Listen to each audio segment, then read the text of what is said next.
ঢুকে তারপর নিজে বেডরুমে চলে যায় আর আমাকে বলেছিল যে বেরোনোর সময় দরজাটা বাইরে থেকে লক করে চলে যেতে। হি ওয়াজ রিয়েলি টায়ার্ড।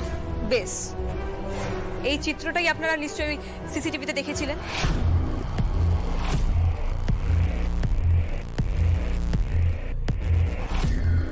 আর এই এভিডেন্সের ভিত্তিতেই আপনারা রায়ানকে অ্যারেস্ট করেছিলেন।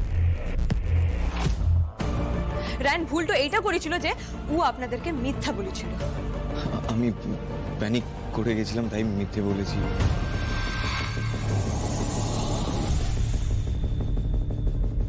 তুই কার বুদ্ধিতে পুলিশকে মিথ্যা কথাটা বলেছিলি সেটা আমি ভালো করে বুঝতে পারছি, বুঝলি তো? তাই চুপ থাক। আর জীবনে কোনোদিনও অপরাধ না করলে মিথ্যে কথা অন্তত বলবি না, বুঝলি? এইটা আমার থেকে শুনে রাখ, এইটাই ফলো করবি আর জীবনে কোনোদিনও প্রবলেমও পড়বি না। স্যার, ও মিথ্যে বলেছিল, সেই লিগে আমি আপনার কাছে হাত জোর করে ক্ষমা চাইছি। কিন্তু এই সিসিটিভির এভিডেন্স খারিজ করা যায়, কারণ খুনি এই ফ্ল্যাটের এন্ট্রেন্সের দরজা দিয়ে ঢোকেই নাই।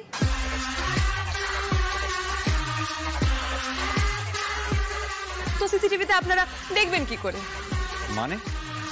মানে খুনিটা এই ব্যালকনির দরজা দিয়ে ঢুকেছিল, যেমন করে কাল রাতে আপনাদের সমস্ত পাহারার চোখে ধুলো দিয়ে আমি এই ফ্ল্যাটে ঢুকেছিলাম, রেন পাইপে এই ব্যালকনিতে গেছি।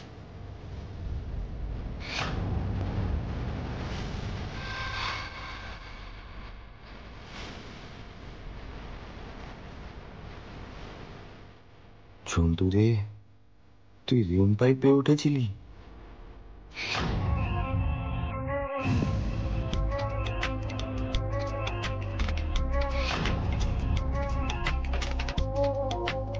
সে না হয় ব্যালকনিতে উঠে পড়লে, কিন্তু ফ্ল্যাটের ভেতরে? যেমন ধরুন আমি ঢুকেছি, এই দেখুন স্যার, এই ব্যালকনি দরজা দিয়ে ভেতরে ঢুকেছে। আমি বাইরে যাচ্ছি, আপনি ছিটকিনিটা দিয়ে দেন, আমি বাকিটা দেখাচ্ছি।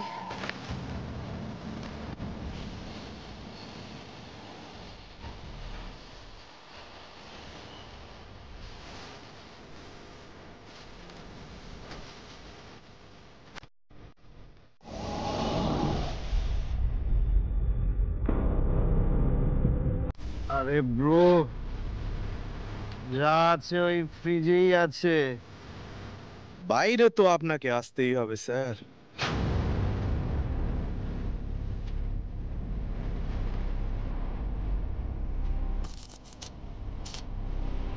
আচ্ছা রান, ভালো করে মনে করে বল দেখি,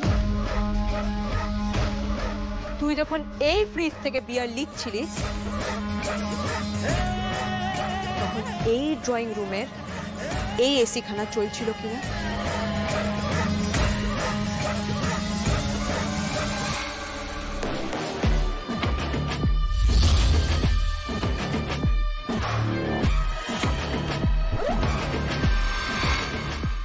না না না, এসি চলছিল না। ঠিক ধরি। তা স্যার, যখন ডিকে বাবু ওই খুনির ডাকে সালা না দিয়ে ওই বেডরুম থেকে বেড়ায় নাই, তখন আততাই অন্য রাস্তা নেয়। ও জানতো যে এই ফ্ল্যাটের মিটারে যদি ওভারলোড পড়ে তাহলে ফিউজ উড়ে যেতে পারে এবং এই পুরো বিল্ডিং এ পাওয়ার অফ হয়ে যাবে। আমি আগেও বলেছি, ওই খুনি এই ফ্ল্যাটের সব দুর্বল জায়গাগুলো না ভালো করে জানতো। ও আগে এই ফ্ল্যাটে ঢুকে ওই মেন মিটারের ক্যাপাসিটিটা না ঠিক মেপে নিয়েছিল। ও আগে হিসাব করে নিয়েছিল যে এই ফ্ল্যাটে দুখানা এসি বটে, আর ওই দুখানা এসি যদি একসঙ্গে চলে তাহলে ওই মিটারের ক্যাপাসিটির থেকে বেশি হয়ে যাবে, ওভারলোড হয়ে যাবে, ফিউজ উড়ে যাবে, আর সাথে সাথে এই পুরো বিল্ডিং এর পাওয়ার অফ হয়ে যাবে।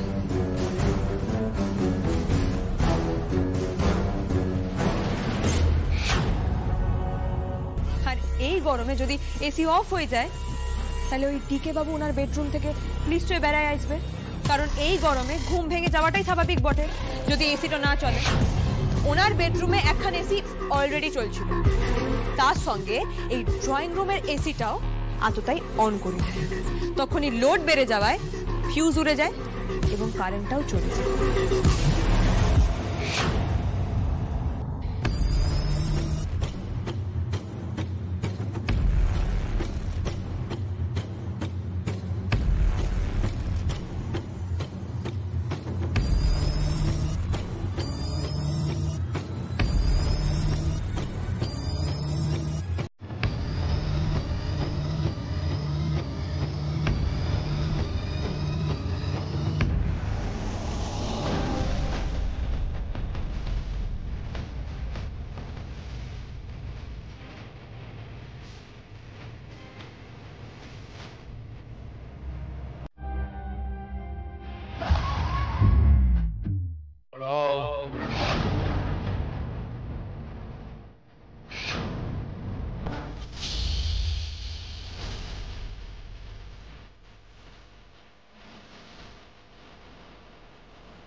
আবার কি হলো দাদু?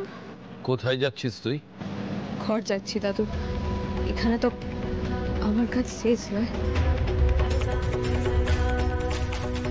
ঘর? ওই টিনের বাড়িটা তোর ঘর? এই শহরে যে দুটো ছাড়া আমার আর কোনো আশ্রয় নাই এখন। কেন? বসু বাড়ি কি ভেঙে গেছে? আমি কি মরে গেছি? কিন্তু দাদু আপনি তো আমি কথা ফিরিয়ে নিচ্ছি, বাড়ি ফিরে চলে চল।